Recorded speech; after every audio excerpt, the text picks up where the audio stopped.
আগামী 20শে জুন পশ্চিমবঙ্গ দিবস উপলক্ষে রাজ্যে আসছেন প্রধানমন্ত্রী নরেন্দ্র মোদী। তারকেশ্বরে উপস্থিত থাকবেন তিনি। আর ওই দিন সমস্ত স্কুল কলেজেও পশ্চিমবঙ্গ দিবস পালনের নির্দেশ দিয়েছে উচ্চশিক্ষা দপ্তর। বিশ্ববিদ্যালয়গুলিতেও সাড়ম্বরে দিনটি পালনের নির্দেশ দেওয়া হয়েছে। আগামী 20শে জুন থেকে পরবর্তী 2 সপ্তাহ ধরে বিশ্ববিদ্যালয় কলেজে পশ্চিমবঙ্গ তৈরির ইতিহাস নিয়ে সেমিনার করে পড়ুয়াদের অবগত করার নির্দেশ দিয়েছেন রাজ্যের উচ্চশিক্ষামন্ত্রী জগন্নাথ চট্টোপাধ্যায়। মন্ত্রী জানিয়েছেন, যেদিন আইনসভায় পশ্চিমবঙ্গ তৈরির জন্য ভোটাভুটি হয়েছিল সেই দিনটিকেই বেছে নেওয়া হয়েছে পশ্চিমবঙ্গ দিবস পালনের জন্য। তারকেশ্বরের সম্মেলন থেকেই প্রস্তাব গ্রহণ করেছিলেন শ্যামাপ্রসাদ মুখোপাধ্যায়, তাই সেখানে উপস্থিত হবেন প্রধানমন্ত্রী।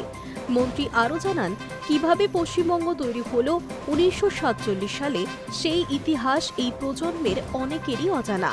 তাই পশ্চিমবঙ্গ তৈরির বিষয়ে সচেতনতা তৈরি করা হবে। সেমিনার করে সেই ইতিহাস বোঝানো হবে। এছাড়া পূর্বতন সরকারের আমলে মনোনীত ব্যক্তিদের বিশ্ববিদ্যালয়ের কর্মসমিতির পদ ছাড়তে বার্তা দিয়েছেন মন্ত্রী। জগন্নাথ চট্টোপাধ্যায় জানিয়েছেন, মুখ্যমন্ত্রী সরকারি সাহায্যপ্রাপ্ত কলেজগুলির পরিচালন সমিতি ভেঙে দিয়েছেন, তবে এখনও কাউন্সিলে আগের কোনো লোকজন রয়ে গিয়েছে। বিবেকের কথায় পথ ছাড়ুন। বিশ্ববিদ্যালয়ের কর্মসমিতিগুলিতে নতুন ব্যক্তিদের মনোনয়ন দেওয়ার সিদ্ধান্ত উচ্চশিক্ষা দপ্তরের। Hi news network.